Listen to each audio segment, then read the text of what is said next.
Почитувани следбеници на мојот YouTube канал, ви благодарам што сте овде, што давате своевидна подршка, упатувате сугестии и поставувате прашања.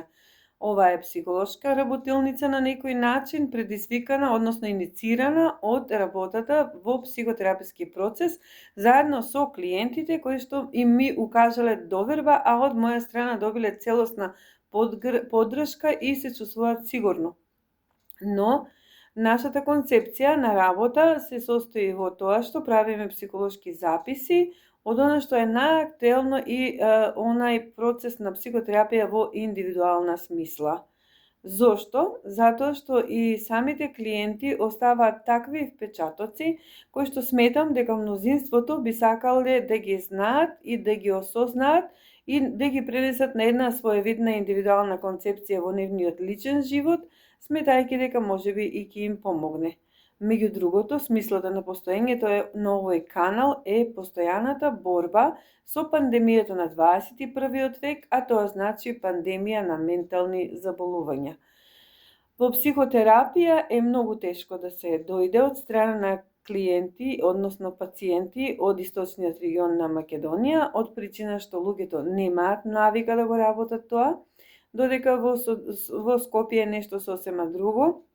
Работата на себе, запознавањето на внатрешното јас, воспоставување на контакт со сопствените вредности кои што ги има секоја личност, како и пронаоѓањето на детето во себе, така знаеме да кажеме, значи своевидна заштита на личноста од ментални страдања. Во оваа епизода би сакала да кажам едно концепциско искуство кое што во континуитет ми го пренесува една клиентка, а тоа е дека таа постојано нема самодоверба. Вели дека кога се родила, за разлика од неа, незината сестра, братучетки и околината имале поголема самодоверба. Се работи за второ дете во семејството и таа некаде прочитала дека наводно ако си второ дете помалку внимание ќе ти обраќат, особено ако се работи за второ женско дете. Можеби тоа е така, некои стари истражувања, уште од времето на Зигмунд Фройд и Јунг и останатите психоаналитичари, имаат сведоштва, имаат концепции, дека истражувањата покажуваат вторите деца во семејството дека не им се обрнува толку доволно внимание. Но ова е само погрешно убедување. Нашата клиентка во овој процес сугерираше дека и на работа незините колешки постојано им ставаат препреки, многу лошо се однесуваат со нејзе и таа е на некој начин блокирана. Сакајќи во психотерапија да продре во самата себе и да пронајде како се чувствува, со што доаѓа на психотерапија, констатиравме дека по четвртата сеанса треба да се работи за унапредување на процесот на самодоверба. Па јас ја поздравувам во оваа прилика и укажувам на следното. Тоа што го кажавме на сеанса е дека луѓето кои што најчесто во вашиот живот ви создаваат препреки, се злобни кон вас или ви наштетуваат како лош ментален склоп, односно неразјаснети личности, незадоволни од самите себе, можат само да ви дадат ветар во грб. Кога и го објаснив ова, значи таа рече дека не може да го поднесе овој совет, не сака да слуша такви совети, од причина што не е логичко расудувањето да некој што толку шири околу неа лоша енергија и е токсичен, да ја овозможува полет и да напредува. Токму зоната на комфорот во која што се нашла таа клиентка и која што обожава да се остане таму, значи дека тоа е моето познато и јас од овде не мрдам. Значи, тука сите ме навредуваат, не сум пожелна, јас сум слаба, немам самодоверба. На психотерапија ова клиентка дојде со цел да се изгради незината самодоверба, со цел да има подобра мотивација и да успее да биде тоа што сака. Јас се фатив за последното прашање, што сакате да бидете. Ако се нурнете во внатрешниот свест на вашите собствени вредности и ги расчистиме тие погрешни убедувања, навистина можете да видите тоа што навистина сакате. Наместо тоа, клиентката вели дека има отпор и дека не може да го направи тоа што треба да го направи. Зошто? Затоа што едноставно тоа е болка и излегува од една позната средина како што е зоната на комфорот, а тоа е понижување, омаловажување и за да помине во една неизвестна, да се впушти во една состојба каде што ќе биде непознато ако го искаже сопственото мислење, ако најде начин да се спротистави или ако најде начин, нурувајќи се во сопствените вредности, дека таа средина сепак не е за неа, не е подржувачка. Споменавме второ дете во семејството, вели дека немала добра подржувачка средина уште кога била во детство. Токму тоа е клучно за градење на самодовербата, а не дека таа навистина се родила со помала доза на самодоверба.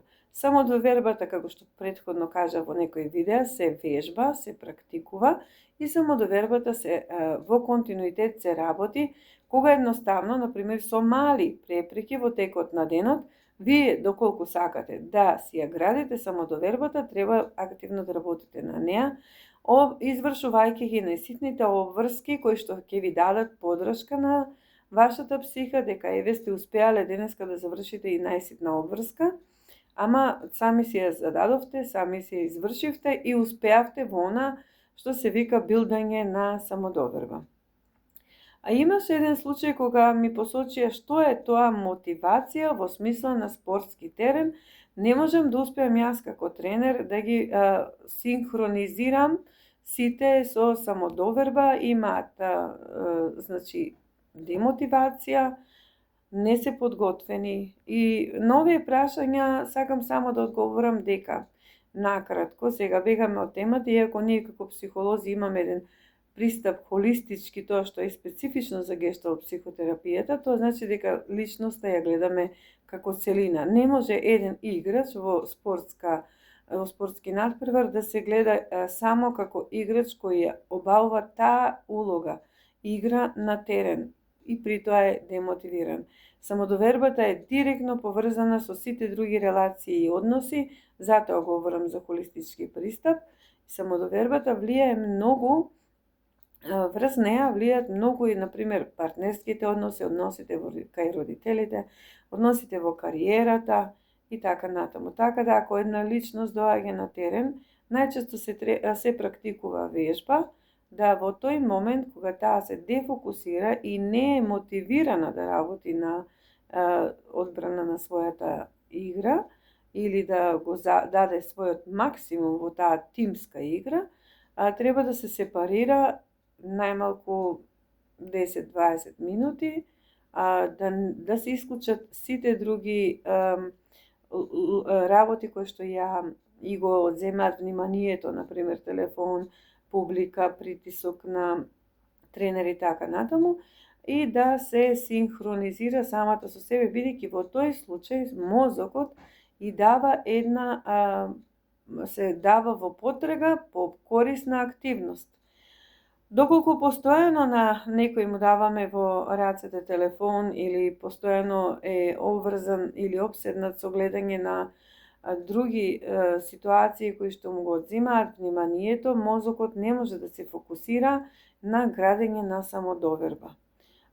Освен тоа, за изградбата на самодоверба е секојдневно практикување. Најдобра вежба е, пак ќе повторам она што го говоревме со мојата клиентка, еве сега кажете зашто вие сте или не сте подготвени да работите во смисла на тоа да имате тотален нов резултат за тоа кој сакате да бидете. Секогаш се рационализира кога ќе им се каже што сакате да бидете, напишете, објаснете и работете во континуитет, никако да се тргне од мртва точка. Зошто е тоа така? Од причина што зоната на комфорт им е многу подобро познато поле отколку впуштање во непознато. Самодоверба не е да го направите првиот чекор, туку да се впуштите, а после да ја добиете самодовербата. Се е обратно, значи јас немам самодоверба да го направам овој чекор, не, туку се впуштам и патем, попатно, ќе се градам и ќе се воздигнувам на она друго поболно, потешко искуствено поле, иако до тогаш непознато, ама во тој случај да се направи нешто што не е дел од зоната на комфорт во која просто кажано е тапкање во место.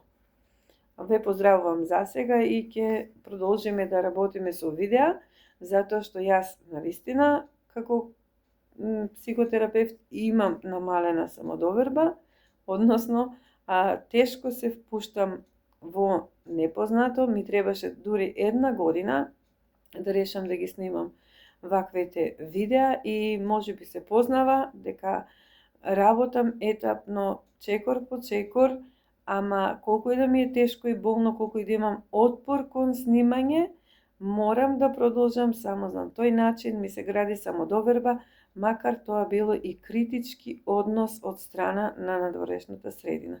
Ви благодарам.